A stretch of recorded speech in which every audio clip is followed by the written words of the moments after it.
right, friends, hi. So it looks like it is 11 o'clock and we shall get started. Thank you so much for joining us for today's meeting. As you are making your way into the room, please introduce yourself in the chat function. Everyone right now is muted as you come in, just to reduce noise. As you're listening to our presenters today, we have Jim Grace from Volunteer Lawyers for the Arts and Arts and Business Council. We have Karthik. Karthik, am I saying this right?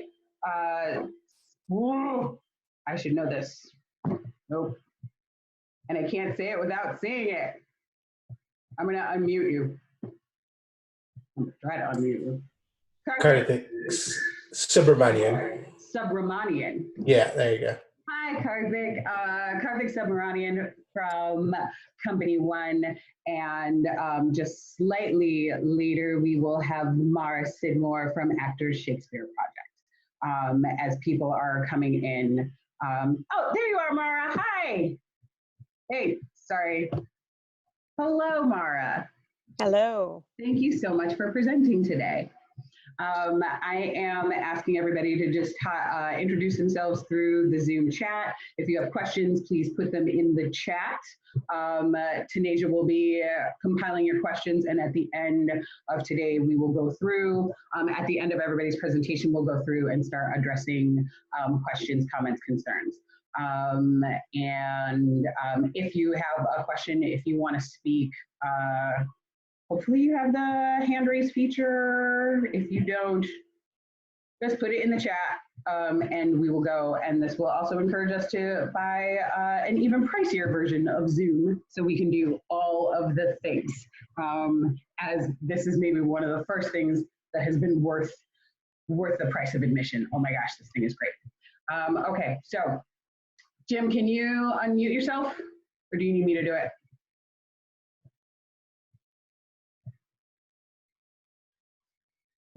No, you have to. I did it. All right, friends. So today we are talking about a couple of things. We're talking about contractual questions that have come up over the last 2 weeks.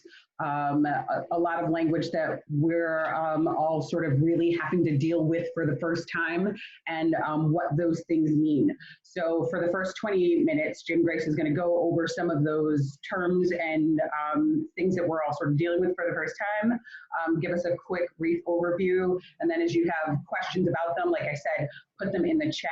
We will move on, and then we will talk with Mara about financial scenario planning. And then we will go and look at case 2 with Karthik from Company One for financial scenario planning. And again, put your questions in the chat. And then at the end, we will come back to all of those. Tons to cover in 90 minutes. We can do it. Jim, all you. All right, Jim Grace, Arts and Business Council. Luke Blackadar couldn't make it today, so I'm kind of subbing in for him. He's the director of the Volunteer Lawyers for Arts, so it's very possible that after this, or you're going to apply to the Volunteer Lawyers for Arts, you'll be dealing directly with Luke, but I'm also happy to help as best I can. So what I received was a series of just different topics, so I thought I would just kind of list the topics, then briefly introduce each of the topics, and then the idea being pretty quickly is to get to your questions. There's a lot of shared experience, there's a lot of shared knowledge in the group, so it doesn't have to be just about kind of what I know or kind of my perspective on this, but from the group's perspective. So the list I currently have in really no particular order is force majeure. Second is early termination, mutual termination clauses. Third, partial payments. How to transition to remote work. That might be a little bit more on the insurance side or security side. Succession plannings, if leadership gets in for the folks here that are working in arts organizations or coming from that perspective. And then common considerations, really, that could be a lot of different issues that are going to be coming up. And the last being furloughed employees and expanded unemployment. And so happy to talk about what we know now. Obviously, that's rolling out as we speak. All right, so just kind of walk through in that order. So force majeure, for those, many of you now probably now know what that is, only because of the weird consequences. So that's a clause in most traditional agreements where kind of an act of God type scenario where the contract is automatically terminated or postponed during the period of a union strike or a flood or some kind of natural disaster. So these clauses are now kicking in, obviously, but you do have to read each of those clauses. You have to understand what it means in your particular contract and in the context of the other clauses in the contract. So that is something that's going to probably be litigated a lot coming up. So you might actually be more subject to it or the recipient of it if you're working for an organization. If you're an organization, you might be actually triggering that clause to get yourself out of contracts that you can no longer perform. So it kind of cuts both ways. Again, most of my experience will say that you got to read it, you got to understand it, and you got to have a conversation with your clients and or with your partners in this space. The second early termination, mutual termination clause, a similar kind of traditional clause that never really got triggered much, but now obviously. So again, what are the terms by which you can either cancel a contract or have a contract canceled upon you? It's going to be very specific again. So if you have specific questions, send it to Luke or myself. And obviously other people on the call today have experience with their own contracts and probably shed some light on how they're dealing with it as well. Partial payments, depending on how you've negotiated your agreements up front, hopefully you've negotiated to receive payments as you go. So as you kind of hit milestones or kind of performance milestones so that you could claim now to be paid up until a certain performance. Usually in the early termination or mutual termination clause, it will say, or it kind of should say, that you should be paid up until a certain point. You can bill them even though if the contract terminates, you should be paid for work that's already done or materials oftentimes that you might have purchased. The problem with that obviously is you now have to make somebody pay you. And if they don't have the funds or no one's actually kind of there to do it, it might be a right you have. It just might be hard to get them to actually pay you at this point, depending on the situation. But definitely exercise that right, even if it might be a time. And again, that might be a question for Luke or to start that process. Or vice versa, if you're an arts organization, you might having that happen to you where you're getting invoiced for work that has been performed by your subcontractors. So that, again, it cuts both ways always in this context. I had a transition to remote work. I'm not sure that's totally a legal question. I think the things that come up that we're seeing will be around insurance if you're working from home. Obviously, you're not taking clients into your house right now, but I would say most renters insurance and most homeowners insurance does not cover your work at home, nor does it usually cover your automobile's use for business use, your automobile. So again, I think if you're concerned about the risk of that, then I would check with your broker. If you're concerned about the use of your car during this time, you can add that as a policy addition to most driver's policies. It's business use of auto. It's $50. So those are kind of small little tips. But I think for the most part, it's going to be security around client data. If there's financial information, kind of WISP type activities, where any combination of people's credit cards, financial information, their home address, that's a WISP type issue. And so if you're now at home where you had those securities at the office, you do have to be conscious of you're processing credit card payments. Whatever you're doing now at home, those systems might not be as robust as they were at the office. So just to be sensitive and conscious of that. The next one, succession planning. If leadership gets ill, that again is that's a hard one, obviously, because there might not be a plan in place, or there just might not be other issues of either funding or that's a good one. That's a good one, but that's not necessarily potentially might not be illegal as much, just as a management question, and happy to talk about that, with the group. The last one, kind of furloughed employees and expanded unemployment. So for arts organizations, obviously you do have the right to furlough an employee. That does allow them to apply for unemployment insurance during the time of their furloughed aspect of it. And then with the new stimulus package, there is the option to apply for a loan in order to then get paid back in order to keep somebody employed or not furloughed, or often, to take them off the furloughed status. We don't actually know exactly how that process is going to work and what you're going to have to do for it, but it is now a potential option for employers. It is a loan at the start of it, so there might be issues for boards of directors or from a collateral standpoint, whether you're going to be interested or open to taking a loan out, not knowing the future. So I think these are going to be tricky times for organizations. And there might be the money out there, but whether you're going to be able to access it in a way that works for you and your organization is still yet to be seen. I do worry that they're going to be adding kind of too much loan language in it. And I think organizations might be very reluctant to take on a loan at this point. But again, we can talk about it. I don't know yet if they've identified the local SBA-approved banks that are going to be processing these loans for either furloughed or workers who they're hoping that they're hoping the organizations don't actually let people go. So they're trying to keep people employed through this process. But we're still following that, and that might be the subject of a future webinar or future work, either through Mass Creative, StageSource, some of the other service groups. I think we're all trying to work together on that one to understand it. Unemployment insurance for those 1099 workers.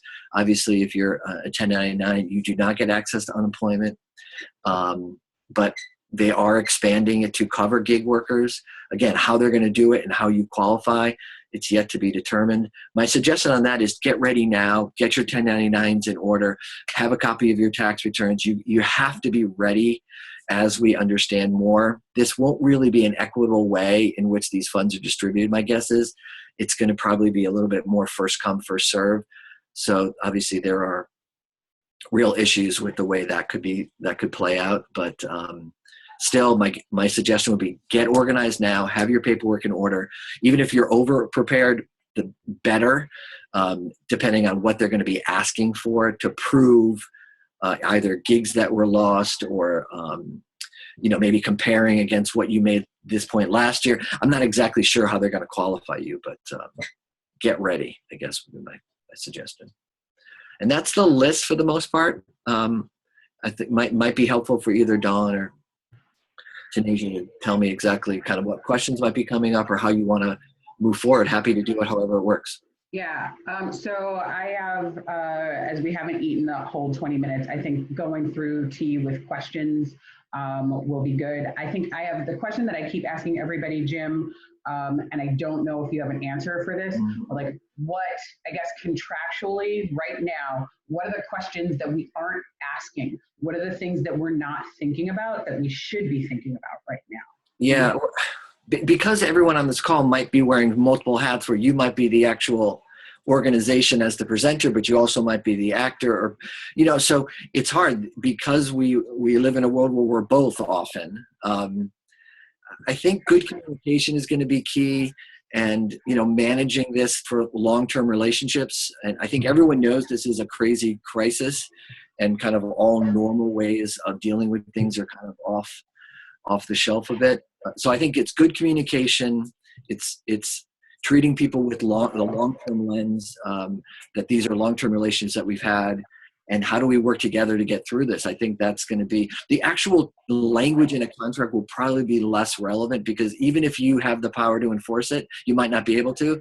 And even if you're being on the winning side of language on a contract right now might not actually matter that much, because again, they might not have the money to pay you, or vice versa. So, but I think that's a good question for everyone to think about, how we can best deal with it, no matter what side the contract you're on, for good or bad, or what language you may or may not think you have. So I'm not sure if that answers your question, but it's more of an approach than it is a direct answer. All right, fair. T, are you able to unmute yourself? Hold, please. Okay, cool. Great. So the first question, I think that you answered, Jim, but I'm just going to read it just in case. It was from Don. Transition to work from home. How does one's insurance cover employees working out of the office? Yeah, so I can, so I would check. It depends if you have renter's insurance, or if you have a homeowner's policy.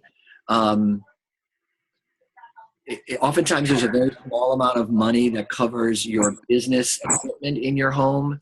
So most homeowners policies have a very small amount that it covers. So let's say all of a sudden you're taking home a lot of equipment that's very expensive. If there was ever going to be an issue at your house, whether it be through, fire or flood or theft, it's very possible that's not covered, in your home. I don't think people are having a lot of, other people come to their house right now. So I don't think that's obviously an issue. But the more this extends on, the more potentially that could be a problem. The reality is most of the time it's not going to be a problem because, this is the 1 in 100 times it might happen. But, if in case, remember, insurance is built not to pay you. They're not there to pay you. They're there not to pay you for a claim. So just kind of always keep that very reality in check kind of moment. But check with your policy, check with your broker, ask the question. There might be really simple ways you can add coverage or add an amount. It might be something the employer might be interested in covering if it's an employee who's taking home a lot of equipment or doing some kind of production. I'm not quite sure, depending on if you're just at your computer and you're just working from home on your laptop, it's probably going to be fine for 99 out of 100 cases. Something to think about.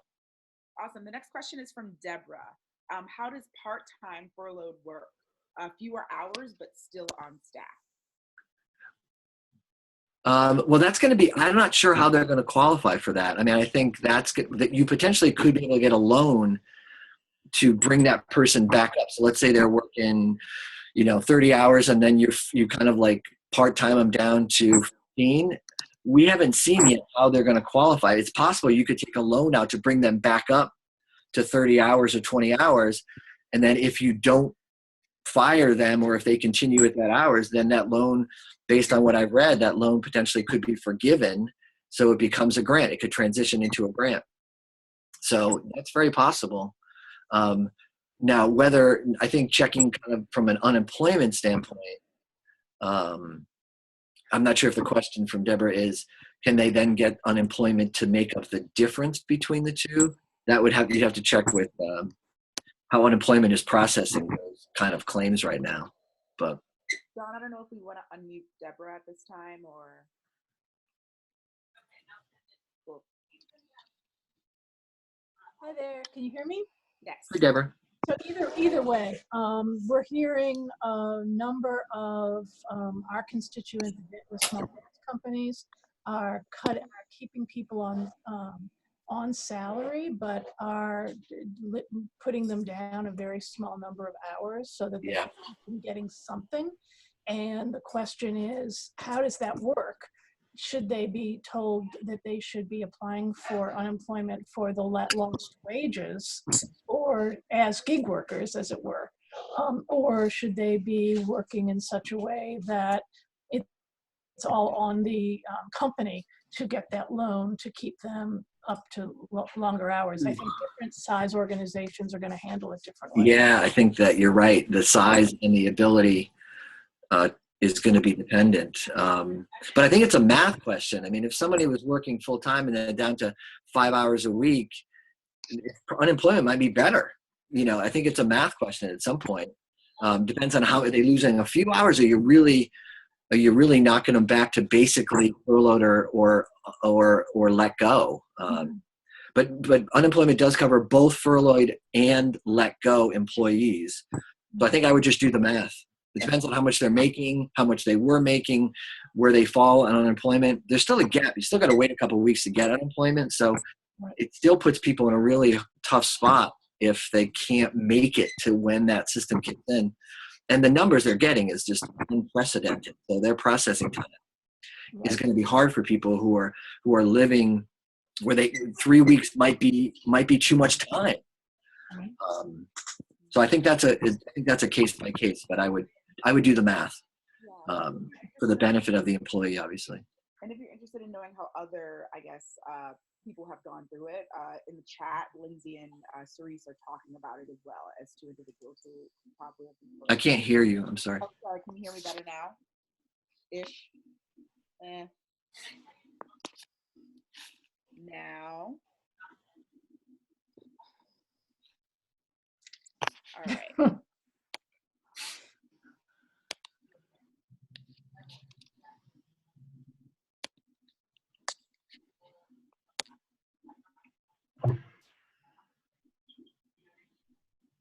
All right. Oh, there. I hear you. No, that's me. That's Dawn. Whoops, sorry. You guys re-muted. You're back on mute, T.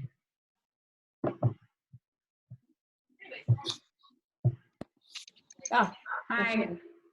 Great. Next question. It wasn't a question. It was just saying there are people who are talking in the chat about what it is to be a furloughed employee and what their companies have told them. So if you're interested in talking to those individuals, you can look in the chat. I will say next question though, from Kay Bridges. It's a question for Jim. What about recouping partial payment of royalties? A guarantee to right holders to secure the rights for a show that now must be canceled. I only heard about the rights holders. That's the only thing I heard on the question. I'm sorry. Great. Can you hear me now? Better? A little better. Okay. What about recouping partial payment of royalties to right holders to secure the rights for a show that now must be canceled? I'd have to look at the contract. Yeah. Yeah, and that's from Kay Bridges. So I don't know if we want to unmute Kay Bridges to talk more about that. Hi, it's Kent Bridges from Agunquit Playhouse. Several of our contracts require partial payment of royalties up front to guarantee the rights for a show. And the contracts are actually silent on what happens if the show doesn't go forward. So I was just looking for any advice you might have. Well, does it have a force majeure clause in the contract?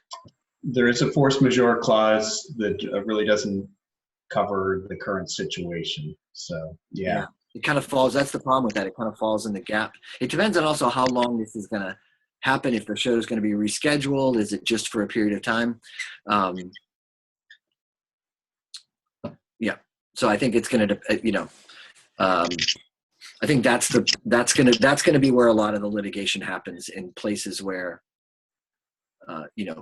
do you have the right to recoup it, or does the person have the right to keep it because in good faith they entered into the contract and for no fault of their own it was canceled? I think that's going to be that's going to be, depending on what side you are on this question, you're going to have a different outcome for sure. But happy to talk to you more offline or to think about it, because in some ways there's going to be hundreds of examples of agreements that didn't really take into account, quite frankly. Parties in good faith came together, deposits were made, issues happened, and what is the right thing to do? I think there's always the legal thing, and then sometimes what is the right thing to do? And especially if you want to work with that publishing company again, or you want to work with that artist again, these are some of the other considerations to really have a full conversation about that question. It's not binary for sure. Great, thank you, Jim. So what I'd like to do, just looking at the clock, give you another 6 minutes on questions. I think there are a few more that we have here, at least for Jim. And then at 11:30, I'd like to transition to Mara, talking about financial scenario planning, and then transition on to Karthik. Jim, if you can stay with us after that to the end of the meeting, that'd be great. If not, let us know. I'm going on mute. Great. So we have one more question. Kay Bridges, to your talks, I want to say the chat, Adam Saunders has said that he has had some success in getting credits back at least. So that's a connection if you want to talk to him further about that. But for Jim, Janie has a question. What if your show was pushed to the next year, but you lost income this spring? I mean, does that qualify you for unemployment as a 1099 freelancer? It potentially could, under the way in which they're doing it. So it's very possible, because you don't even know if it is going to happen next season to some extent. So I would get ready and make that case. Absolutely. The unemployment is going to cover gig workers, and I think you're going to have to prove, and that's why I'm saying paperwork might matter, and the more you're ready to go. So let's say you have proof that you were either through an agreement or through other types of materials where you could show you had a gig, the gig has been canceled for that amount of time, you're not going to make it, and then I would apply for it. Absolutely. How it's going to actually happen and the logistics of it I don't quite know yet, but we should. I think the answer is always going to be try, and then if we have to make a case for it, let's make the case. Great.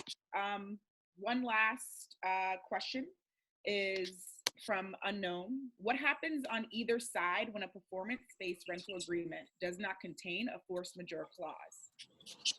There's usually some termination language though, or the inability for whatever reason. So there's probably some other language in the agreement.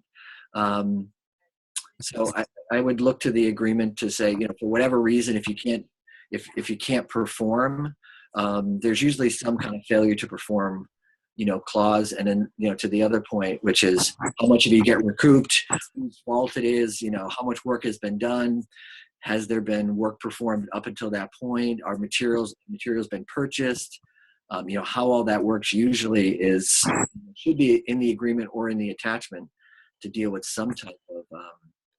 And great, we have a follow-up to that is, what if it's only on the renter side? Only on the renter side? How so? What do you mean? Is this the question from the renter side, or the?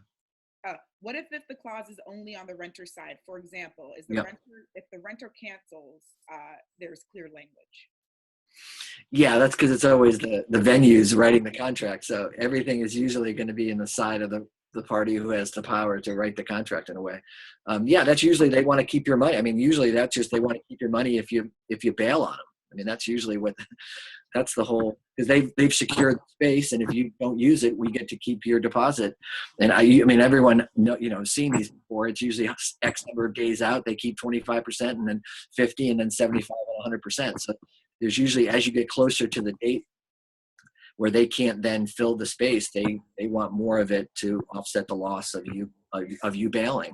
That's not uncommon, obviously, because it's their space and it's their contract.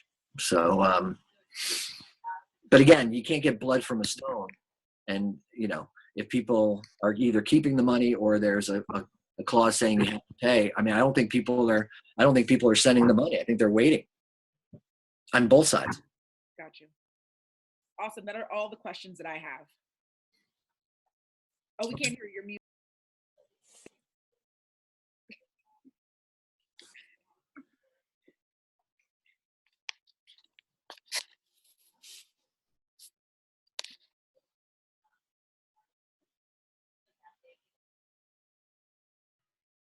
Hi guys, I was on mute. Thanks. Staying in patience, staying in love. T is on mute. Jim Grace, I'm going to put you on mute, and I'm going to move over to Mara. Hold, please. Okay.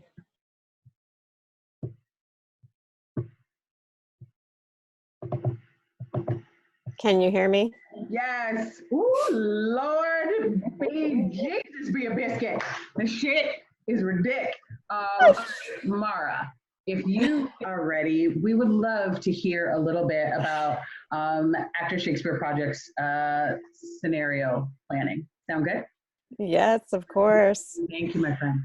And I hope you're all enjoying all of the humorous things that are going around about virtual meetings. It's a whole new world. So I think the purpose of this conversation and Karthik and I, and seeing our different case studies, I think have a very similar approach, but the purpose of us sharing is to give folks a sense of how organizations are approaching the concept of scenario planning, which basically in this new world means do the best you can to come up with plan A, B, C, D, E, F, G, all the way to Z.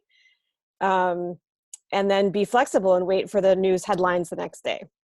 So I'll share with you some basics around what Actor Shakespeare Project has done to date, and happy to then pass it over to Karthik and take questions, the two of us, or take questions myself, however, Dawn, you think it would be most useful to folks. But most of this is just basic financial management rule following. We started by updating our second quarter numbers. Our fiscal year runs from August 1st to July 31. So we had just finished our second quarter, and we're in the middle of our third quarter when everything kind of hit the fan. So we started with our second quarter numbers to make sure that those were good. And then we started looking at what we thought the third quarter would look like by projecting out as much as possible, and then took a 30-day quick look in front of that third quarter. Then we did some really rough and dirty scenario plans.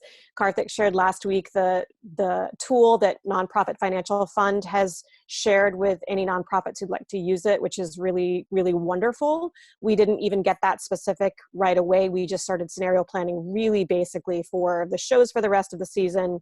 The production staff took that on, and then fundraising plans for the rest of the season, given that, like many of you, I'm sure, all of our spring events were canceled.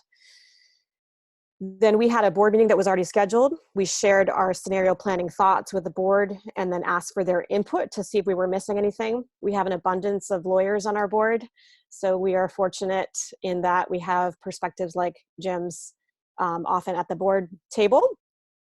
And we continued after taking in the board input and did some more scenario planning for our education programs. And that's a little trickier for us because a lot of our education programs are funded by foundations or by other kinds of grant income that are specific to those programs running. So that meant we had to get in touch with the funders if they hadn't already contacted us and start talking about what the restrictions or what lifting of restrictions might happen. And I have to say, just a shout out to all the funders. They've been amazing, very communicative, and lifting restrictions in as many cases as they can. Then we started to look at what our options were in terms of non-realized restricted income. So things like subscriptions, single tickets that had been purchased for shows that we are not running or had to postpone, tuition for education programs that are being postponed or are not happening.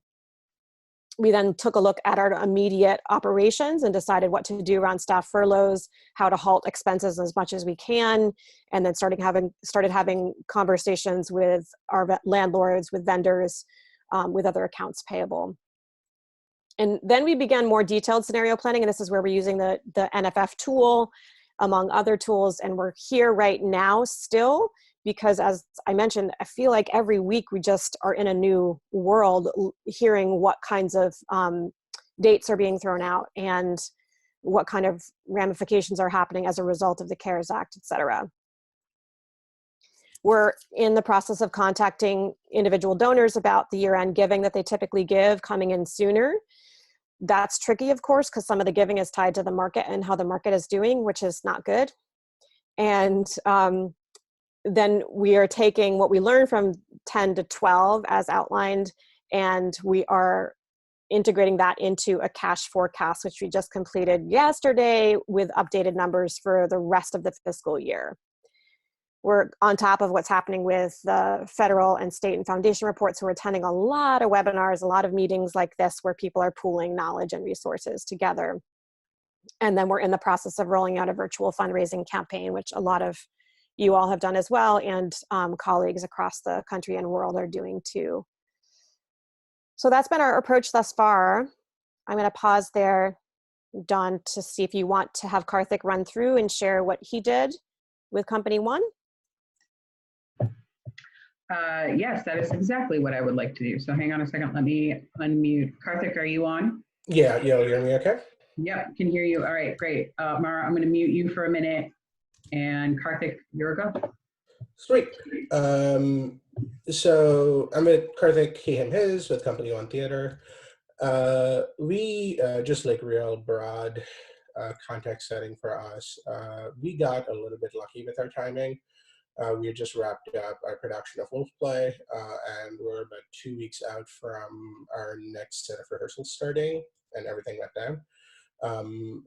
So we actually had a little bit of breathing room, I think, to engage in planning because we didn't have to immediately deal with any operations ramping up in that moment. And the other big thing for us that worked in our favor this season is we were leaning a little bit heavier towards contributed income over earned income this season. We had to pay what you want, which were grant funded. So that made, and specifically with funders switching over to general ops from project specific, which again, to lift up what Mara said, I think the funders have been great, and they were very responsive, and some of them we didn't even have to ask, they just sent an email out letting us know. That made decisions a little bit quicker for us too. So what we did immediately was we reconciled and updated our income statement. And at this point, I'm really doing this on a weekly basis, because if we need to start applying to business loans, we need to be like relatively quick to get on that. Balance sheet was updated, and that's also continuing to happen on a like about bi-weekly basis. Similar to Mara and ASP, we built our scenario planning tool of the NFF model.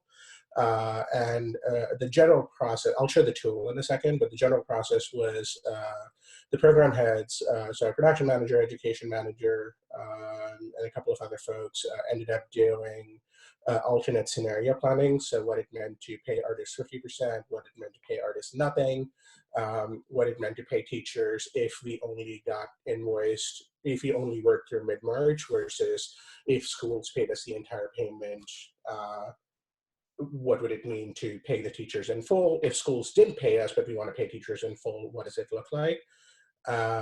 So I had program heads come up within their own budgets with that scenario, and we tied all of that into the org budget. We went and cut a whole bunch of admin and operation costs, and then really just became really conservative about any revenue that didn't come in. So if it was just a promise, we didn't trust that anymore, really. So just zeroed it out, and through that we identified our deficit. And the tool that we used, I'm going to do a share screen here really quickly. Great. Sorry, that's what my talking points. Was this, I created a sample based off how we were using it in our budgets. And this, Don linked this to, it's called the HLOOKUP, VLOOKUP sample. What you see here on columns A, B, C, D is production C. And within production C, there is what does it mean to proceed as planned? What does it mean if we just pay our designers and don't like have any materials? And what does it mean to cancel fully? And then within that, we also have what does it mean to say, let's say we make $9,000 in as planned, and then we make $0 within the other two. And what I linked was this tool here. So if you pay attention to what's happening with revenue in production C and expenses in production C, so the red and the green, as I switch tools, those values change. And it gives us a sense of what the overall deficit was. I'm not going to get into the details of this, but if this is useful to anyone, I'm happy to put my email down and follow up later. But what this did was I created, so like wherein this is scenario planning just for production C, we had 5 different programs that had went into scenario planning that all then fed back to our organization budget, which informed our surplus deficit. So when you have your board members kind of ask, what does it mean to do this, but not this? What does it mean to do this, this, and this? This was a tool that we found was really helpful.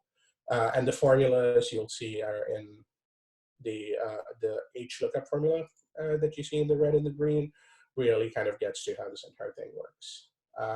I intend to use this. This is built off the NFF model, and I intend to use it for next year's financial planning too. But just wanted to share that. Sorry, lost my talking points. Beyond that, we just updated cash flow projections, again, updating it on a weekly basis. We do our cash flow projections on a week-to-week basis, not on a month-to-month basis, just because of just how much liquidity there can be at any given point. And the big thing we did was typically I chase up, I'm like my own business manager, so I chase up my own receivables.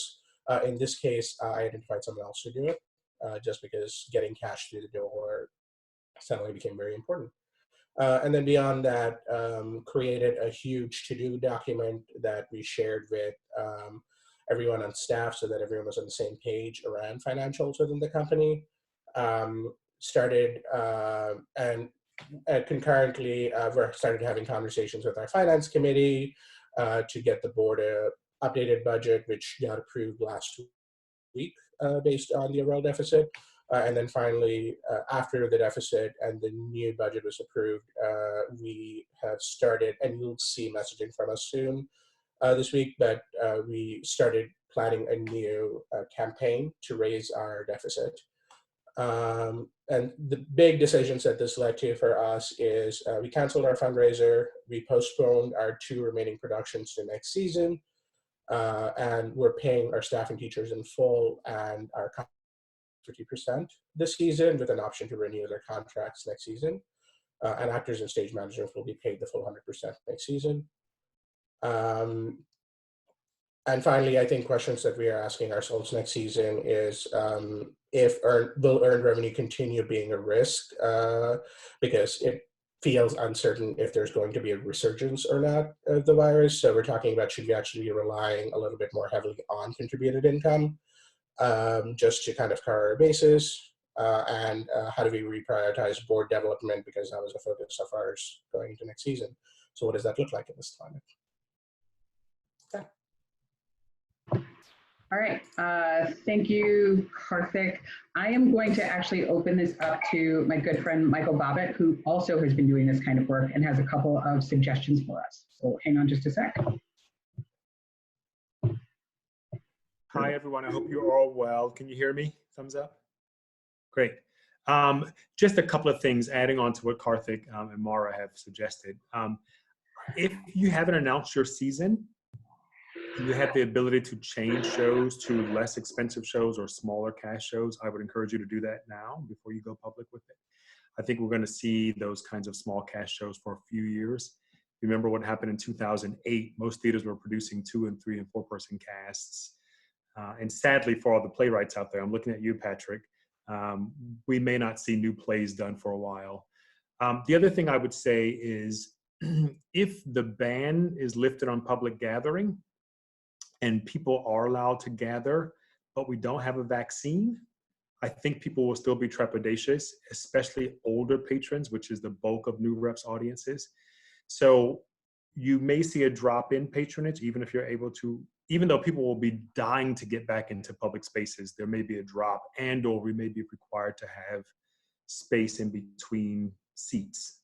So I would not budget for growth in your patronage. I would keep it flat or reduce it. The last thing I would do is, if we don't have a vaccine, I would, since this bug is seasonal, I would consider budgeting for 1 or 2 shows being abruptly canceled. And then all of your annual expenses should be based on that revenue projection. If nothing is canceled, you're going to be swimming in money. But if a couple of shows are canceled, you at least won't have a cash flow issue. And that means making really, really, really tough decisions about where you can spend your money. The last thing I think that I would love to start getting into strategic conversations. In 2008 to 2012, we saw all kinds of things like mergers, and the whole WeWork model sort of came into fruition, where organizations came together. They were stronger together than they were apart. So New Rep is looking for new office space, but if anyone wants to go in on that with me and share some resources like phones and printing and things like that, give me a call. That's it.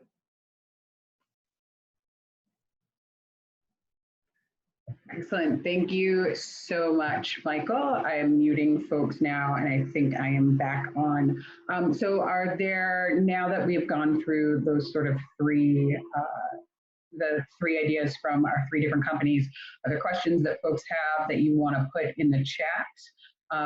We have sent in the email for this meeting sort of the things that both Company One and Actors Shakespeare Project are looking at. And you do have contact information for these folks, so it may just be easier to go back through, look at those, and then reach out to specific people with questions.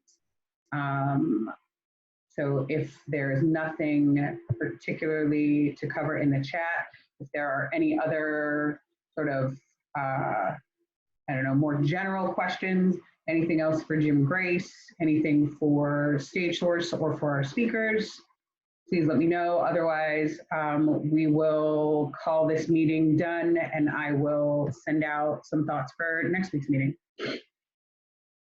Thanks, Lisa, for sharing. Pat Gabrich has a question. I'm going to unmute you, my friend. Pat, your question, please.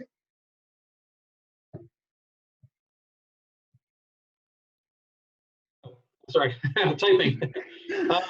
Yeah, Lisa brought up the same thing. Has anybody else run into equity issues with streaming? I know Kate Snodgrass has negotiated with to get the streaming of Boston Theater Marathon on board, which is great. But I know I'm talking with Lyric about doing something that we had done it through my company at Mount Auburn last year. But now with the Red Bull situation in New York, I think everybody's suddenly like, "Whoa, what happened?"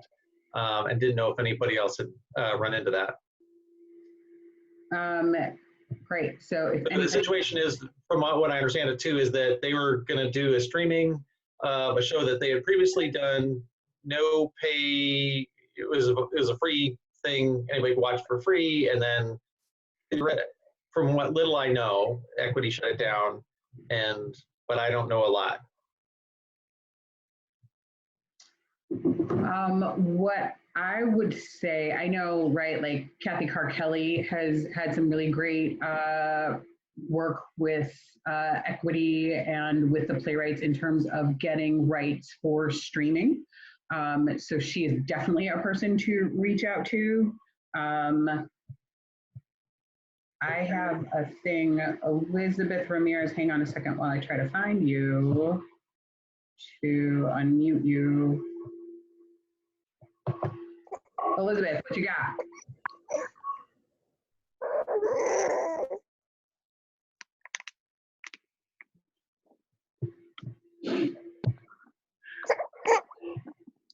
All right. Oh, that's a baby. Thank God. I'm going to remute Elizabeth as soon as I can find her. This is crazy. All right. Excellent. Sorry, I unmuted the wrong Elizabeth. Hold on, please, while I continue. There you are. That was great. I loved it. Great. Also, it was really terrifying for a minute there while I was trying to figure out what COVID zombie was happening. It was a baby. Please, you had yeah. to the group. The little bit of info I can share on the Red Bull Theater is that the reason they ran into problems with Equity is because they at no point asked Equity before doing the thing. They decided to ask for forgiveness as opposed to like, hey, how can we use our members and work with our contract to do this thing? And so Equity got a wee bit upset learning about it on the internet that they were doing a streaming show. The union's been pretty happy to work with people on getting stuff through, like the Boston Theater Marathon, and I know Pipeline is also happening now, pay per stream. So I know there are a lot of ways that can happen. The big caveat being, don't do it without asking the union because they will have a mad. Great. Elizabeth, thank you so much. I am going to put you back on mute. Great. Let's see, are there any other questions? Hang on just a second. Okay. Kate Snodgrass just responded to that Red Bull piece, right? I think the same thing that Elizabeth was saying, asking beforehand, right? Like, I think in this time, a lot of us, myself included, have sort of gone off like, we're just going to do this, right? Do it now and ask for permission later, make apologies later. And that is not necessarily the best way to do business. But I think we are all also a little bit Muppet arms right now and trying to put out a bunch of fires and not always thinking as clearly as we would be. All right, friends, I'm just going to take a look through this chat. It looks like our good friend Tanasia got kicked off and for some reason cannot get back on, which means less people to sort of ride this wave. So great. I'm not seeing new questions in the chat. Tanasia's back. Hi, sorry I got kicked off for a sec. Yay. Welcome back, T. I was just saying I'm not seeing any more questions in the chat. And so what I'm going to do is I'm going to close down this meeting. I will send folks my suggestions for next week in terms of topic. I said this before in the email, one of the things that we are looking at specifically, and conversations that I'm hearing out in the within the art service sector, as well as some of our other member organizations, this idea of what does art look like now, as we are sort of trying to plan for the future, not knowing when we will all be able to be back in spaces together, or if we will be able to be back in spaces in the same way. How are people creating art for the new reality? So that is a thing that I would like to cover, but also this question of how are we engaging our boards in this work, and helping them to understand what's going on and using them to the best of our abilities. So those are two things that I would like to talk about. It seems like we might be able to do it half an hour for each piece. So I'll be reaching out. If you have thoughts or you want to speak on it, please email me and let me know. I'd love to have you on there. That's it for now, friends. Pleasure seeing you on the Zoom group. Have a good one.